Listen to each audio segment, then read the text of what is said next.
भाऊ आणि बहिणीच्या प्रेमळ नात्याचा सण म्हणजे रक्षाबंधन.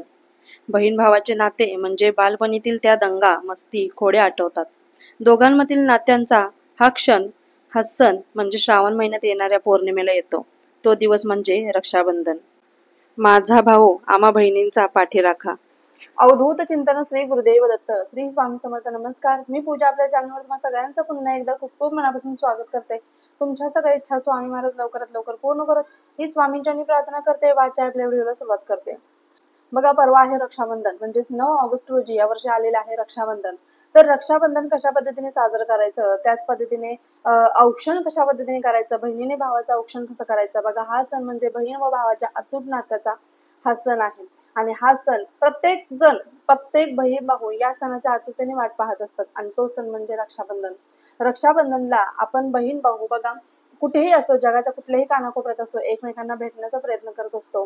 त्याच पद्धतीने बघा, शक्य नसेल आपल्याला इतक्या लांब जाणं तर आपण राखी देखील पाठवून देत असतो. त्याच पद्धतीने या वर्षी भद्रकाल आहे का, भद्राचं सावट आहे का, असा देखील भरपूर जणांना प्रश्न पडलेला आहे. कारण भरपूर ठिकाणी तुम्ही बघितलं असेल, भरपूर व्हिडिओ बघितले असतील की भद्राचं सावट या वर्षी रक्षाबंधनवरती आहे. तर बघा, सगळ्यात अगोदर एक गोष्ट क्लिअर करते की या वर्षी भद्राचं कोणतंही सावट नाहीये. भद्रा म्हणजे कोण? रावणाची बहीण. असं म्हटलं जातं की रावणाच्या बहिणीने भद्रा काळामध्ये रावणाला राखी बांधली होती. त्यामुळे रावणाचा विनाश झाला होता. त्यामुळे भद्रा काळामध्ये चुकूनही आपल्या भावाला आपण राखी बांधत नाही. त्यामुळे हा भद्रकाल या वर्षी तरी नाहीये. या वर्षी कोणताही भद्रकाल नाहीये. त्यामुळे आपण भावाला दिवसभरात कधीही राखी बांधू शकतो. बघा, सगळ्यात अगोदर तर उद्या आहे नारळी पौर्णिमा. म्हणजे 8 ऑगस्ट रोजी नारळी पौर्णिमा ही दुपारी सुरू होते. म्हणजेच पौर्णिमा ही दुपारी सुरू होते.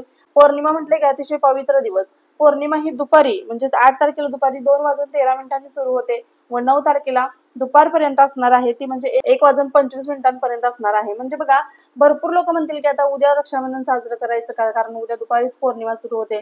तर बघा, जर तुम्हाला शनिवारी शक्य नसेल किंवा काही कारणास्तव तुम्ही कुठे बाहेर वगैरे जाणार असाल तर तुम्ही शुक्रवार संध्याकाळपर्यंत जरी राखी बांधून घेतली तरी देखील चालणार आहे. पण उदय तिथीनुसार सूर्याने बघितलेली पौर्णिमा ही 9 तारखेची आहे. त्यामुळे आपण 9 तारखेलाच रक्षाबंधन साजरं करणार आहोत.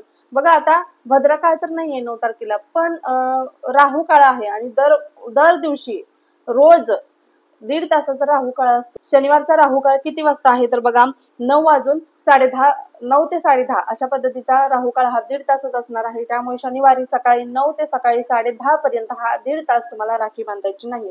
राहू काळात चुकूनही आपल्या भावाला राखी बांधायची नाही. नंतर दिवसभरात तुम्ही कधीही आपल्या भाऊला राखी बांधू शकता आणि तुम्ही रक्षाबंधन साजरं करू शकता. आता औक्षणाच्या ताटात काय काय असावं ते देखील मी तुम्हाला सांगते. बघा, औक्षणाच्या ताटामध्ये सगळ्यात अगोदर तुम्हाला स्क्रीनवरती देखील दिसत असेल, सगळ्यात अगोदर तुम्हाला तांदूळ घ्यायचे आहेत. तांदूळ थोडेसे लाल करून घ्या कुंकवाने. नंतर आता आपण आपल्या भावाला औक्षण करणार आहोत, भावाला ओवाळणार आहोत, तर कुंकू घ्यायचं आहे. आणि तेलाचा दिवा घ्यायचा आहे. तुपाचा दिवा आपण ज्यावेळेस देवांची पूजा करत असतो त्यावेळेस आपण तुपाचा दिवा घेत असतो. मात्र आता आपण भावाचं औक्षण करणार आहे, त्यामुळे तुम्ही तेलाचा दिवा घ्यायचा आहे, मिठाई घ्यायची आहे किंवा साखर घ्यायची आहे. आणि आपण जी राखी घेणार आहोत ती राखी घ्यायची आहे. बघा, देव राखी देखील आपण देवांना बांधतो. पण देवाला राखी कधी बांधायची? राहू काळात देवाला राखी बांधली तर चालते का? बघा, ते देव आहे, देवांना कोणताही काळ लागू होत नाही. त्यामुळे तुम्ही राहू काळात जरी देवांना राखी बांधली, देव राखी बांधली तरी देखील चालते. फक्त भावाला राहू काळात राखी बांधायची नाही. राहू काळ सोडून आपल्या भावाला राखी बांधायची आहे. आणि आपल्या ताटामध्ये जसं की सांगितलं, अक्षता घ्यायच्या आहेत, आरती घ्यायची आहे, कुंकू घ्यायचं आहे, मिठाई घ्यायची आहे, राखी घ्यायची आहे. आणि त्याच पद्धतीने तुम्हाला एक अंगठी घ्यायची आहे औक्षण करण्यासाठी. सोन्याची अंगठी किंवा सुपारी आपल्या ताटामध्ये ठेवायची आहे.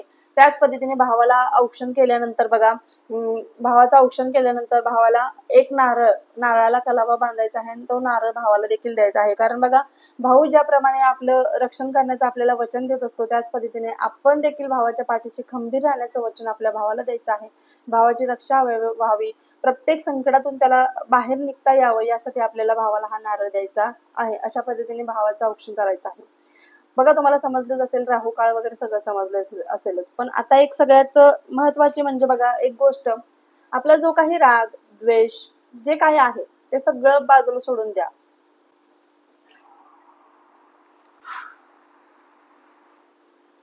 सगळ्यात महत्वाची गोष्ट, आपला जो काही राग, द्वेष जे काही आहे तुमचं, म्हणजे तुम्ही रागवला आहात, बहीण तुमच्यावर रागवली आहे, भाऊ तुमच्यावरती रागवलेला आहे, सगळं सोडून द्या. या जगात कोणी कुणाचं नसतं असं म्हटलं जातं, त्याचप्रमाणे भाऊ हा प्रत्येक बहिणीचा असतो, पाठीराखा असतो, आणि बहीण देखील आपल्या भावाची रक्षा करण्याचं वचन देत असते. त्यामुळे बघा, हे दुरावलेले नाते आपल्याला जोडायचे आहे. जितके जास्त तुम्ही ताणाल तितके जास्त ते तुटणार आहे. आणि माझ्या तर आयुष्यात, म्हणजे आमच्या तिन्ही बहिणींच्या आयुष्यात असा प्रसंग घडलेला आहे, त्या प्रसंगातून आम्ही बाहेर निघू शकत नाही. म्हणजे आमचा भाऊच आमच्यापासून दुरावलेला आहे. त्यामुळे एक कळकळीची विनंती आहे, कधीच असा विचार करू नका की त्याने माझ्याशी भांडण केलं तर मी त्याच्याकडे जाणार नाही, किंवा तिने माझ्याशी भांडण केलं तर मी तिच्याकडे जाणार नाही. तिला यायचं असलं तर येऊ दे, त्याला यायचं असलं तर येऊ दे, मी राखी बांधेन. असा राग मनात धरून आपल्या भावाला राखी बांधू नका. कारण एकदा माणूस गेला ना, तो कधीच आपल्याकडे परत येत नाही. फक्त आपल्याला आशा उरते की कुठून तरी येईल व आपल्याला आवाज देईल, दीदी म्हणून आवाज देईल, असं आपल्याला वाटत असतं. आणि आमचा भाव असा होता, सगळ्यांना हसवायचा, पण आम्ही त्याला गमावलेलं आहे. रक्षाबंधन तोंडावरती आलेलं आहे आणि आमच्या हातात आमचा भाऊ नाहीये. त्यामुळे प्रत्येकाने आपल्या भावाची काळजी घ्या, प्रत्येकाने आपल्या बहिणीची काळजी घ्या. कोणाचं मन दुखेल किंवा आपल्या गोष्टींमुळे कोणाला वाईट वाटेल किंवा त्याचं मन दुखेल अशा कोणत्याच गोष्टी करू नका. प्रत्येक बहिणी भावाला एवढीच कळकळीची विनंती आहे, कोणाच्या सांगण्यावरून गैरसमज करून घेऊ नका. आपण आपल्या भावावरती व आपल्या बहिणीवरती विश्वास ठेवायलाच हवा. त्यामुळे आपण प्रत्येकाने एकमेकावरती विश्वास ठेवायला शिका. जग काय सांगतं याच्याकडे प्रत्येकाकडे, म्हणजे आपले कान एक म्हणतात ना, आपले कान आपले दुश्मन असतात. आणि प्रत्येकाचं ऐकून घेऊन आपण कधीच एकमेकात गैरसमज करून घेऊ नका. आणि रक्षाबंधन हा असा पवित्र दिवस आहे जो प्रत्येक बहिणीने व प्रत्येक भावाने एकमेकांसाठी साजरा करायचा आहे. त्यामुळे हा सण अजिबात तुम्ही कोणीच विसरायचा नाहीये. सगळेच हेवे दावे सोडून द्या, सगळ्यात रुसवा फुगवा सोडून द्या आणि एकत्र या, एवढीच कळकळीची विनंती आहे. आणि बघा, ज्या बहिणींना भाऊच नाहीये त्यांनी कोणाला राखी बांधायची असा देखील प्रश्न पडतो. तर अशा वेळेस तुम्ही आपल्या महाराजांना देखील राखी बांधू शकता. महाराज आपले बहीण, भाऊ, आई, बाप सगळे काही आहेत, तुम्ही त्यांना राखी बांधू शकता. अशा पद्धतीने प्रत्येकाने हा सण अतिशय प्रेमाने साजरा करायचा आहे. जे काही रुसवे फुगवे तुमचे हेवे दावे जे काही आहेत ते सगळे विसरून तुम्ही रक्षाबंधन हा सण खूप सुंदर प्रकारे साजरा करायला अजिबात विसरू नका. श्री स्वामी समर्थ.